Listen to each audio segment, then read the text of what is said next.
Enfermeras y médicos de Reddit, ¿cuál es su momento de nunca les enseñaron esto en la escuela? Atendí a un joven con una herida de bala en el abdomen. Tuvo muchas complicaciones. Estuvo hospitalizado más de un año. Tuvo una bolsa de ostomía un tiempo. Pero cuando por fin se la quitaron, estaba muy nervioso porque hacía mucho que no hacía caca. Se le encendió la luz de llamada y dijo: «¡Mira en el inodoro!». No te lo vas a creer. Entré y había caca en el inodoro. La primera, caca sólida que veía en más de un año. Salí y le di un abrazo enorme. Estaba muy orgulloso de su caca. Salí de su habitación con lágrimas en los ojos. La escuela de enfermería nunca me preparó para llorar fuera de la habitación de un paciente de lo feliz que estaba de que hubiera cagado. Mira, cagar es algo glorioso, y cuando logras pasar ese dedo, creo que todos deberíamos celebrarlo al unísono, porque definitivamente es mejor que estar estreñido. Siguiente historia. ¿Cómo reponer un ojo postizo? Un paciente llegó de una residencia de ancianos bastante mala con multitud de problemas, uno de los cuales era un ojo postizo asqueroso y supurante que tuvo que ser extirpado para su tratamiento. Al darnos de alta, tuvimos que volver a colocarlo. Pensamos que era muy sencillo, pero no teníamos ni idea de cómo y nos costó mucho. Supongo que por eso el personal de la residencia nunca lo sacó para limpiarlo. Esto fue hace décadas. La tecnología de ojos falsos probablemente sea mucho mejor hoy. Siguiente historia. Este fue divertido. En urgencias, al paciente le hicieron un análisis de orina estándar y dio positivo para etanol y alcohol. El paciente insiste en que no bebe alcohol. Se repite la prueba. Resulta positivo. El paciente está muy molesto. No bebe alcohol. Se le hizo un análisis de sangre. Es negativo. Revisamos todo lo que pudimos. ¿Teníamos la orina correcta? La sangre correcta. Debería ser imposible dar positivo en orina y negativo en sangre. Mientras tanto, terminó su análisis de orina habitual. Alto recuento de glóbulos blancos y glucosa muy alta. Un nivel elevado de glóbulos blancos significa que debes examinarlo con un microscopio porque probablemente tenga una infección. Está lleno de levaduras. El hombre era diabético, obviamente, y tenía niveles altos de glucosa y azúcar en la orina, además de una infección por hongos en la vejiga. Los hongos fermentaban la glucosa en etanol dentro de la vejiga. Era él quien había orinado cerveza. Bueno, una anécdota personal. Una vez tomé un antibiótico para una infección y resultó que era muy alérgica a dicho antibiótico, lo que me provocó una candidiasis. Y déjenme decirles que hay pocas cosas más dolorosas que tener eso en el organismo mientras intentas orinar de vez en cuando para expulsarlo. Sí, me identifico totalmente con eso. Suena fatal. Siguiente historia. Cuando mi madre acababa de graduarse de enfermería en los 80, consiguió trabajo en un hospital con una alta concentración de pacientes geriátricos. Un hombre particularmente frágil se quitó la dentadura postiza antes de dormir y falleció durante su turno. Sus mejillas estaban alarmantemente hundidas. Mi madre y otra enfermera intentaron volver a colocárselos para no aterrorizar a la familia. Sin embargo, el rigor mortis ya había empezado a manifestarse. Dijo que la escuela de enfermería definitivamente no la preparó para esa pesadilla. Siguiente historia. Estaba en mi primer año de residencia en medicina familiar. A los especialistas les gusta referirse a nosotros con desdén como aprendices de todo y maestros de nada. Estaba de guardia en urgencias. Un médico de urgencias, normalmente inquebrantable, estaba fuera de sí. Tenía una madre muy prematura. El parto activo y la confusión no nos permitieron sacarla en avión. Era el único médico de urgencias y el centro de traslado no la aceptaba sin un médico a bordo. Probablemente no fuera legal, pero necesitábamos que estuviera en un hospital con UCIN y sala de partos, así que me llamaron. Durante el trayecto, intentaba guiarla para que respirara durante las contracciones, pero sintió que algo le salía. Miré y vi un pie. Estábamos en la parte trasera de una ambulancia trayendo a un bebé prematuro de nalgas de 30 centímetros de largo. El parto se produjo en 1 o 2 minutos tras salir del hospital. Esperaban a una mamá en trabajo de parto prematuro, no a un bebé prematuro. Nos recibió una enfermera en la zona de ambulancias. Me vio sosteniendo al bebé con una manta y oxígeno y me dijo, síganme. Corrimos por el hospital hasta la sala de partos y encendimos una incubadora. Pediatría no estaba en el hospital y la frecuencia cardíaca de la bebé era baja. Así que procedí a intubarla. Eso fue hace 12 años. Sobrevivió y está muy bien. Le escribí a mi director de programa a las 4 de la mañana al llegar a casa, agradeciéndole todo el entrenamiento. Creo que aproveché al máximo mi entrenamiento esa noche. Siguiente historia. ¿Cómo reaccionar cuando a un paciente se le salen los intestinos de la incisión? Esto ocurrió cuando era enfermera novata, pero sin orientación. Fue una experiencia de aprendizaje muy útil, pero me vino muy bien porque unos años después le ocurrió a otro paciente y supe qué hacer. Hay que mantener los intestinos muy húmedos, cubrirlos con gasa estéril y llevar al paciente rápidamente al quirófano. Editar. Me alegra que les hayan enseñado esto a algunos en la escuela. Recuerdo haberlo aprendido, pero nunca supe qué hacer si le pasaba a un paciente. Siguiente historia. Cuando era estudiante, accidentalmente le quité el guante a un paciente desde el codo hacia abajo. Estaba muy enfermo, probablemente ya con muerte cerebral, y tenía uno de los peores casos de NET que he visto.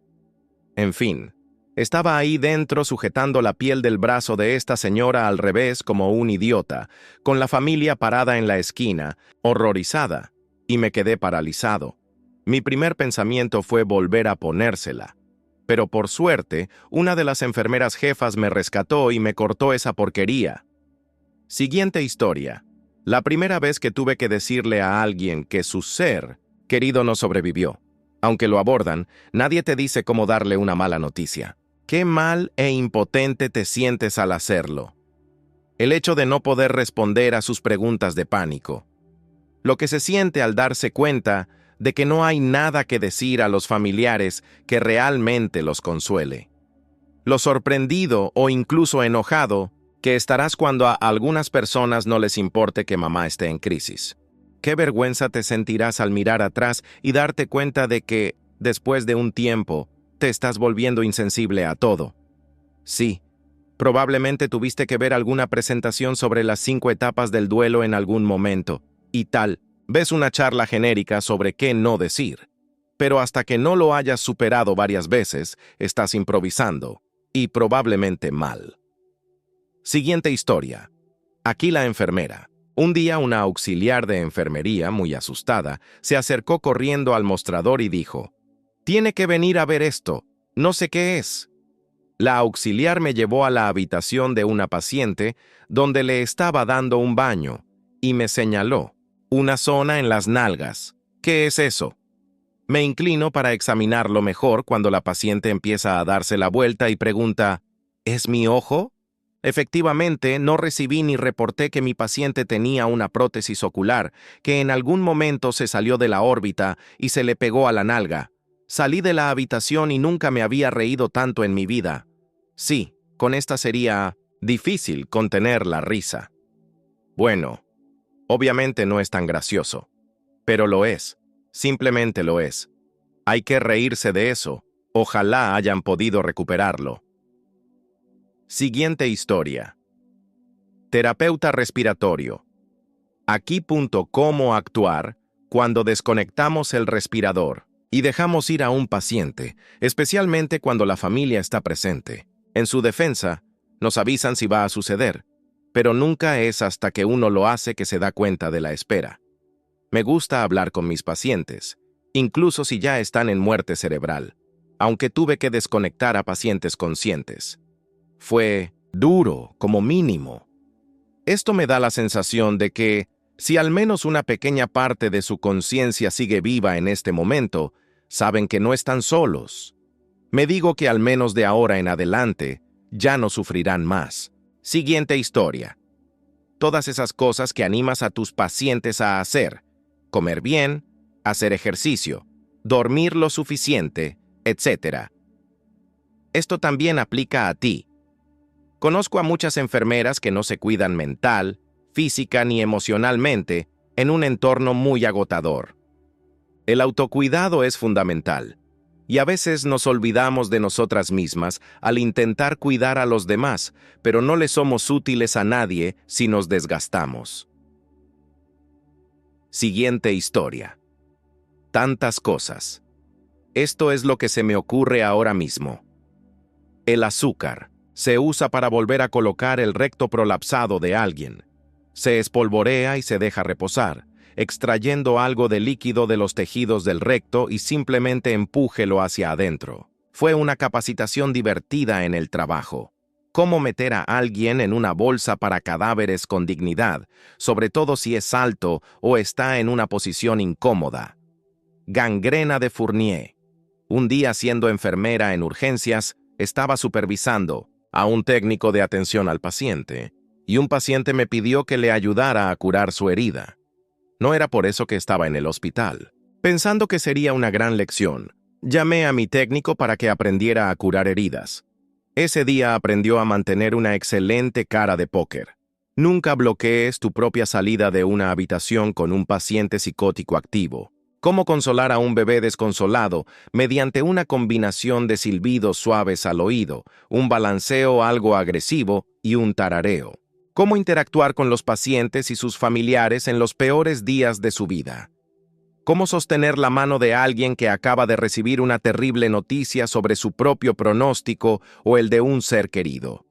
Cómo celebrar las, a menudo escasas, maravillosas noticias que podemos dar a los pacientes. Y luego, cómo salir de esa habitación donde quizás acabas de comunicarle a la familia el fallecimiento de tu ser querido. Recupérate, ve a otra habitación con otro paciente y cuídalo como si fuera un día cualquiera. La enfermería es una profesión donde tienes el honor y la capacidad de acompañar a las personas en los mejores y peores días de su vida. Poder sostener una vida que apenas dura unos segundos y sostener la mano de alguien durante sus últimos instantes en la tierra. Eso no es algo que se pueda enseñar en la escuela. Siguiente historia. Aquí el médico de urgencias. Perdón por la intromisión. Te enseñan a manejar la muerte. Te dicen que tendrás pacientes muertos. Verás el lado feo de la muerte que los médicos y enfermeras no tienen por qué ver.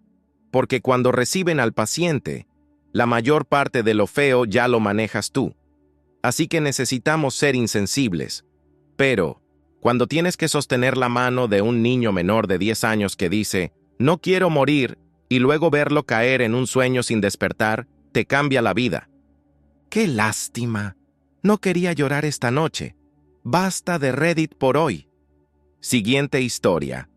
Según mi novia, entré en la casa de un paciente de atención domiciliaria y casi me dejo inconsciente por el olor a pis de gato. La señora tenía 25 gatos salvajes, pero no los dejaba salir por miedo a que los coyotes se los comieran. Entró en una casa rodante conectada a una caravana y vio que el suelo se movía. Se dio cuenta de que eran cucarachas, no el suelo en sí. Siguiente historia. Nunca te explican cómo afrontar las reprimendas de familiares, pacientes e incluso compañeros de trabajo. Parte de ser enfermera implica darte cuenta de que estás tratando con personas en su etapa más vulnerable, en el peor momento de sus vidas. Y lo sabes en el fondo, pero ser un saco de boxeo emocional y a veces físico, durante días seguidos requiere cierta fortaleza mental para la que nunca estás realmente preparado. Siguiente historia. ¿Qué decirle a una familia que te ve cubrir a un paciente durante 15 minutos con esputo rosado y espumoso que sale a borbotones del tubo endotraqueal mientras le haces compresiones? Edición obligatoria. A veces, las enfermeras de la UCI de traumatología se muestran bruscas y cínicas en los bares del aeropuerto. Un saludo a los colegas de los comentarios que ya lo explicaron todo. Siguiente historia. Escuché esta historia de un terapeuta del habla y el lenguaje. Siempre mantén una salida despejada. Estaba trabajando con una persona que había sufrido un derrame cerebral. La sentó en el área de trabajo y caminó hacia el fondo de la mesa, con la espalda contra la pared y mirando hacia la puerta.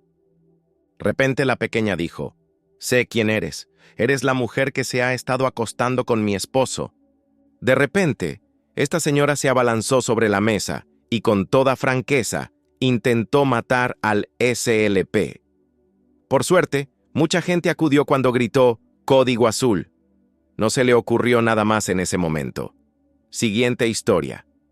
Nunca me hablaron del síndrome vespertino hasta que trabajé con ancianos en un hospital como estudiante de enfermería. Tuve a mi cuidado a un paciente anciano muy dulce hasta las 4 de la tarde de ese día.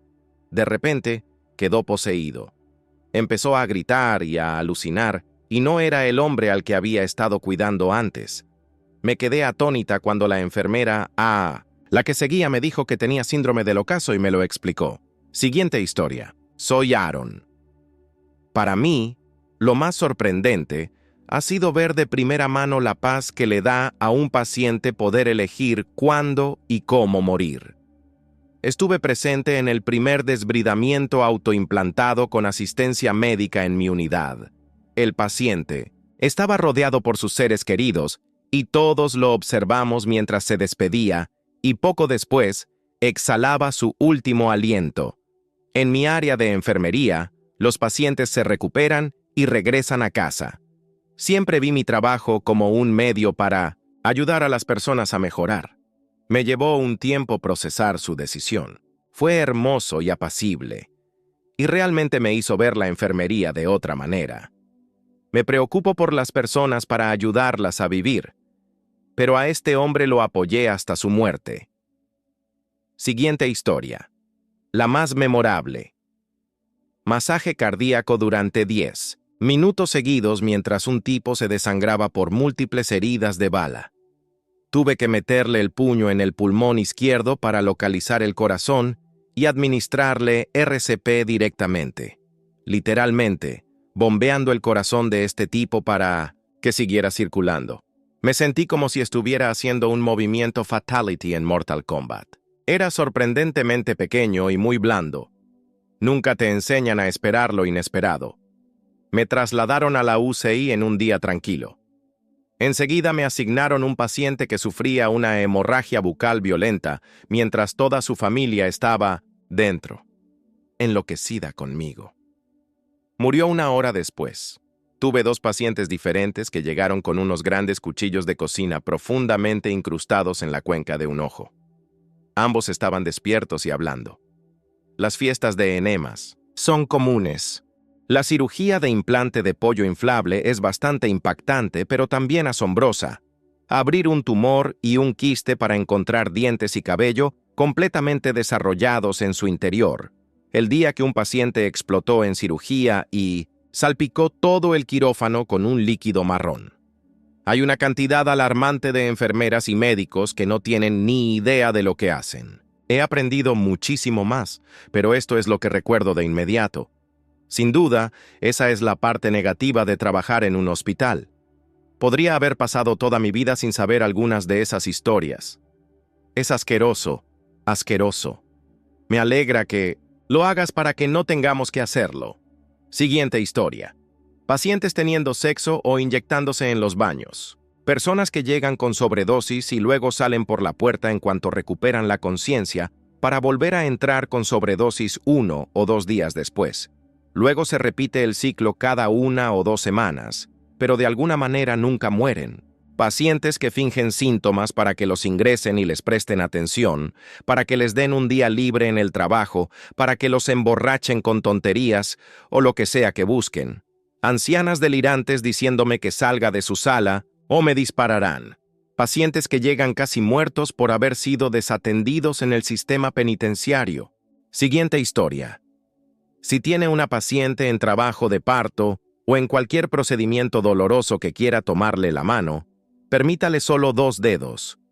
No pueden apretarlos demasiado y romperles los huesos. Aún disfrutan del consuelo del contacto humano. He tenido pacientes de parto que me pellizcan, me jalan la ropa y me aprietan los dedos con todas sus fuerzas. Algunos simplemente están en pánico, pero otros parecen estar enojados y quieren lastimar a alguien. Les pido con calma que dejen de pellizcarme o jalarme la ropa porque eso no les ayuda. Suelen ser personas que han rechazado la epidural por miedo a las agujas, y lo entiendo. No voy a quedarme con la piel azul. Siempre les enseño a las enfermeras, nuevas, o a las estudiantes el truco de los 2 dedos. Esto me recuerda que hace varios años tuve un par de partos. Les pregunté qué método preferían para controlar el dolor. Se miraron, rieron y dijeron, «Me muerde». Pedí una aclaración y, al parecer, durante sus 2 primeros partos, cuando el dolor de las contracciones se volvía insoportable, le tomaba la mano y le arrancaba el nudillo de un mordisco. Ambos estaban al tanto del plan y, curiosamente, orgullosos de él.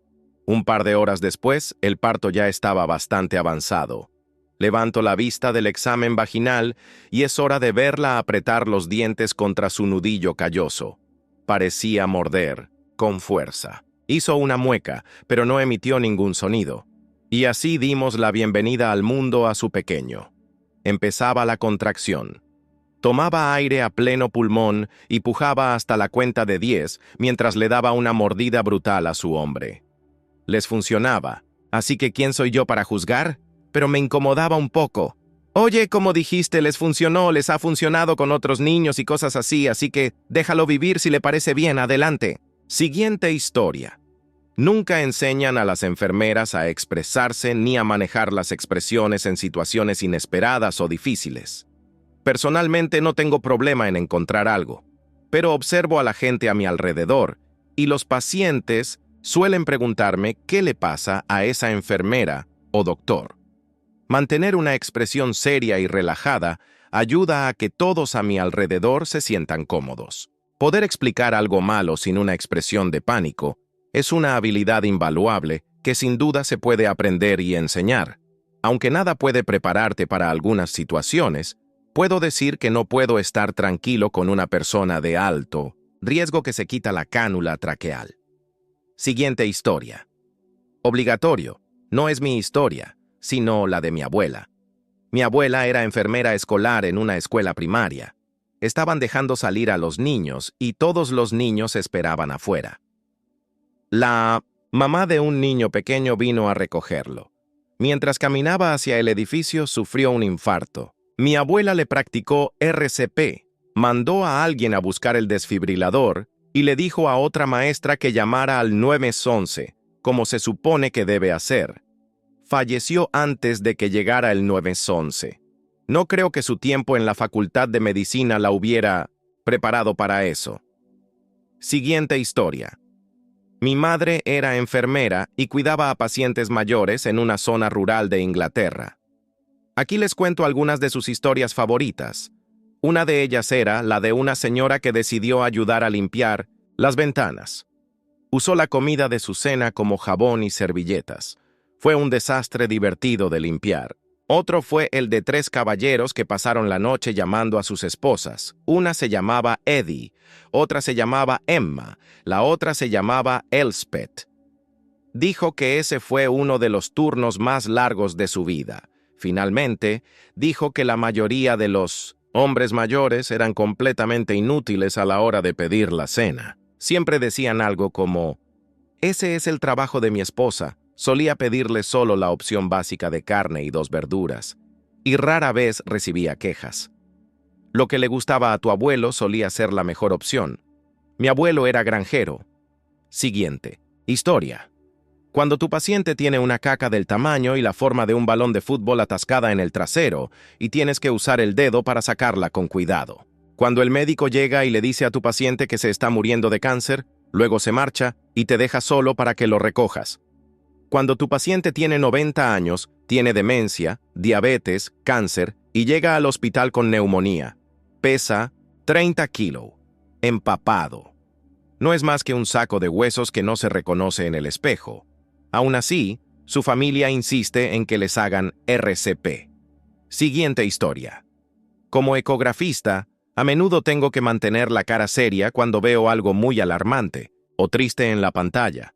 Por suerte, la mayoría de la gente no tiene ni idea de lo que estoy viendo, lo cual es una ventaja. No me permiten dar resultados a los pacientes.